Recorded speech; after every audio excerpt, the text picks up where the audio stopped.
नमस्कार। भाषा ज्ञान पर आधारित हमारे चैनल हिंदी जगत में आपका स्वागत है। आज का हमारा विषय है मानक वर्तनी यानी स्टैंडर्ड स्पेलिंग्स। बच्चों, जैसा कि आप जानते ही हैं कि भारत एक विशाल बहुभाषा भाषी देश है जिसमें अनेक भाषाओं, उपभाषाओं एवं बोलियों का प्रयोग किया जाता है। ऐसे में भाषा के लिखित एवं मौखिक दोनों स्तरों में अनेक रूपता आ जाना स्वाभाविक है। जब हिंदी संघ और राज्यों की राजभाषा के रूप में स्वीकृत हो गई तो देश के बाहर और भीतर हिंदी सीखने वालों की संख्या में भी पर्याप्त वृद्धि हो गई। ऐसे में वर्तनी की अनेक रूपता को दूर करने हेतु मानक पद्धति यानी कि जो सर्वमान्य हो का निर्धारण करना बहुत आवश्यक जान पड़ा ताकि हिंदी शब्दों की वर्तनी में एक रूपता लाई जा सके। इसी उद्देश्य से केंद्रीय हिंदी निदेशालय भारत सरकार ने पिछले वर्ष 1968 में हिंदी वर्तनी का मानकीकरण नाम से लघु पुस्तिका प्रकाशित की। लगभग 15 वर्ष पश्चात वर्ष 1983 में संशोधित संस्करण के रूप में देवनागरी लिपि तथा हिंदी वर्तनी का मानकीकरण प्रकाशित किया गया।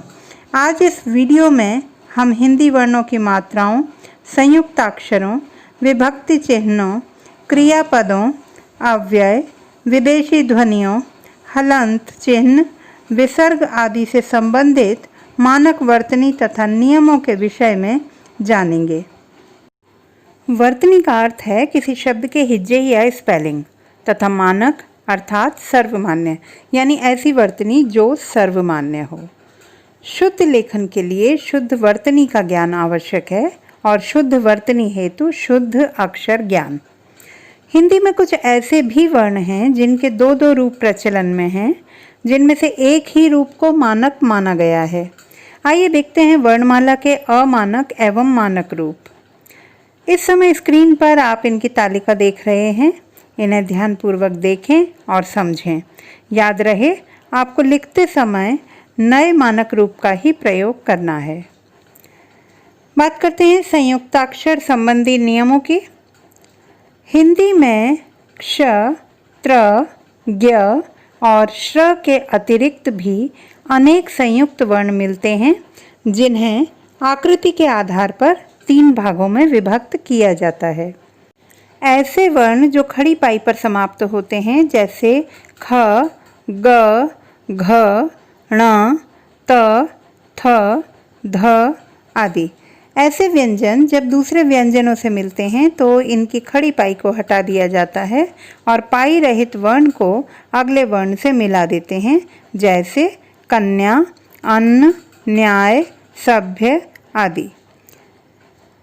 ऐसे वर्ण जिनके मध्य में खड़ी पाई का प्रयोग किया जाता है जैसे क और फ, इनसे बनने वाले संयुक्त वर्णों में खड़ी पाई के आगे की तरफ से नीचे झुकने वाले भाग को हटाकर उसे अगले वर्ण से मिला देते हैं, जैसे दफ्तर, संयुक्त, क्या, रफ्तार आदि। तीसरे स्थान पर वे वर्ण आते हैं जिनके अंत या मध्य में खड़ी पाई नहीं होती बल्कि इनमें बहुत छोटी पाई का प्रयोग होता है, जैसे छ, ट, ठ, ड, ढ, ह आदि। इन वर्णों को अन्य वर्णों से मिलाकर लिखते समय इनके नीचे एक छोटी तिरछी रेखा यानी कि हलंत का प्रयोग किया जाता है, जैसे मिट्ठू, लट्टू, लड्डू, पिट्ठू आदि। ध्यान रहे, पहले इन वर्णों के योग से बनने वाले संयुक्ताक्षरों को लिखने का ढंग अलग था जिसे अब नया मानक रूप दे दिया गया है। अतः आपको इसके नए एवं मानक रूप का ही प्रयोग करना है। कुछ उदाहरण यहाँ तालिका में दिए गए हैं, इन्हें ध्यानपूर्वक देखें, समझें और इनके प्रयोग का प्रयास करें। अब बात करते हैं विभक्ति चिन्हों के मानक रूप से संबंधित नियमों की। संज्ञा शब्दों के साथ प्रयोग किए जाने वाले विभक्ति चिन्हों को संज्ञा शब्द से अलग लिखा जाना चाहिए, जैसे राम ने मोहन से स्त्री को पुस्तक के लिए आदि। सर्वनाम शब्दों के साथ प्रयोग में आने वाले विभक्ति चिन्ह को सर्वनाम शब्द के साथ मिलाकर लिखा जाना चाहिए, जैसे उसने, उसको, आपको, मैंने आदि। यदि सर्वनाम शब्दों के साथ दो विभक्ति चिन्हों का प्रयोग किया जाए तो पहला विभक्ति चिन्ह सर्वनाम शब्द के साथ मिलकर और दूसरा अलग लिखा जाना चाहिए, जैसे उसके लिए, इसमें से, इनके लिए आदि। सर्वनाम और विभक्तियों के बीच यदि ही, तक आदि निपात हों तो विभक्ति को अलग ही लिखा जाना चाहिए, जैसे आप ही के लिए, मुझ तक को आदि। क्रियापद संबंधी नियम।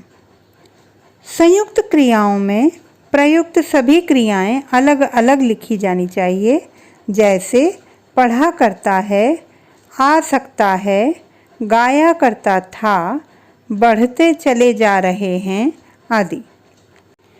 पूर्वकालिक प्रत्यय कर क्रिया के साथ मिलाकर लिखा जाना चाहिए, क्रिया से अलग नहीं, जैसे पढ़कर, लिखकर, सुनकर आदि।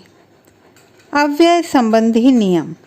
नियम के अनुसार अव्यय हमेशा अलग लिखे जाने चाहिए, जैसे आप ही के लिए, आपके साथ, दिन भर, यहाँ तक आदि। सम्मानार्थक श्री और जी अव्यय संज्ञा शब्दों से अलग ही लिखे जाने चाहिए, जैसे श्री धीरज जी, महात्मा जी, पंडित जी आदि। समस्त पदों में प्रति, मात्र, यथा आदि अव्यय अलग नहीं लिखे जाएंगे, जैसे प्रतिदिन, मानव मात्र, यथाशक्ति आदि। विदेशी ध्वनियों संबंधी नियम।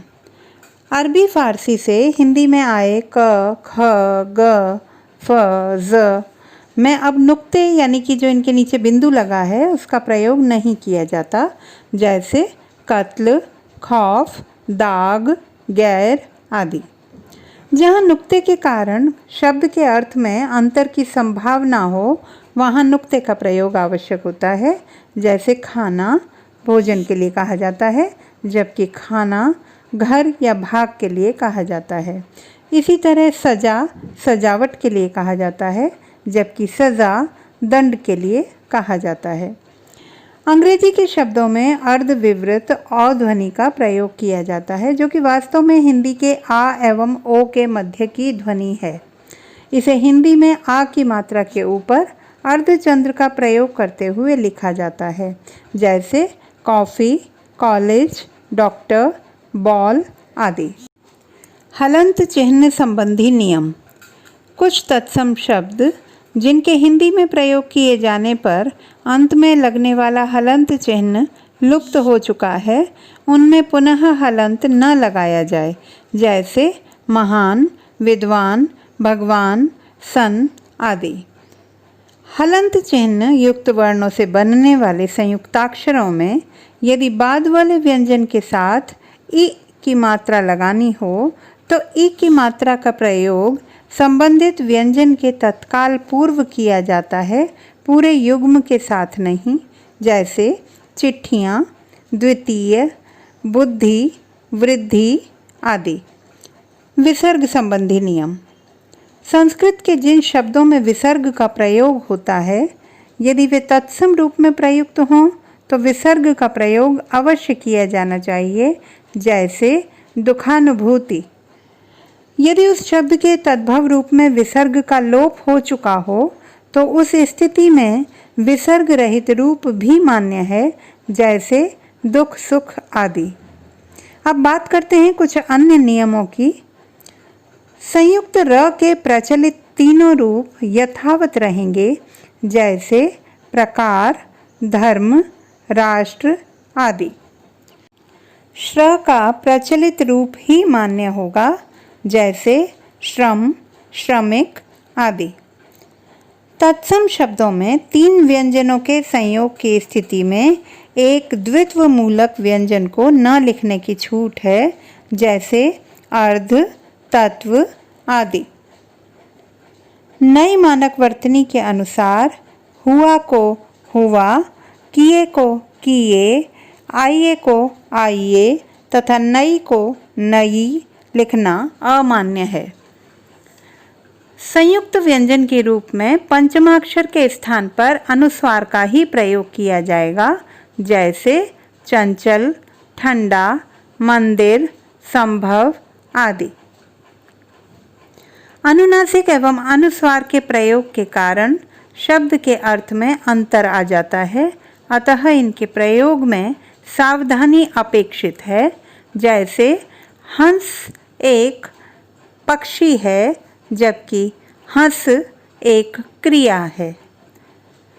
यदि किसी शब्द में वर्ण पर शिरोरेखा के ऊपर कोई मात्रा लगी हो तो वहाँ चंद्र बिंदु की जगह बिंदु लगाया जाना चाहिए, जैसे चोंच, गेंद, मैं आदि।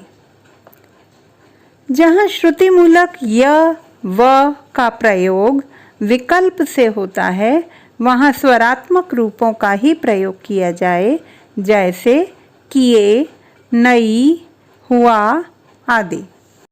जहाँ श्रुतिमूलक य शब्द का ही मूल तत्व हो, वहाँ स्वरात्मक परिवर्तन की आवश्यकता नहीं है, जैसे स्थायी, दायित्व, अव्ययी भाव आदि। हिंदी में कुछ शब्द ऐसे भी हैं जिनके दो दो रूप बराबर चल रहे हैं, दोनों को ही समान रूप से मान्यता प्राप्त है। अभी इनकी एकरूपता की आवश्यकता नहीं समझी गई है, अतः ये दोनों ही रूप प्रचलन में हैं, जैसे गर्दन, कुर्सी, सर्दी, बर्फ, बिल्कुल आदि। तो ये थे मानक भाषा के कुछ नियम और आपको इन्हें ध्यान में रखते हुए ही लेखन कार्य करना चाहिए। भाषा संबंधी किसी भी समस्या के समाधान हेतु बने रहिए हिंदी जगत सुनीता भटनागर के साथ। आपका दिन शुभ हो।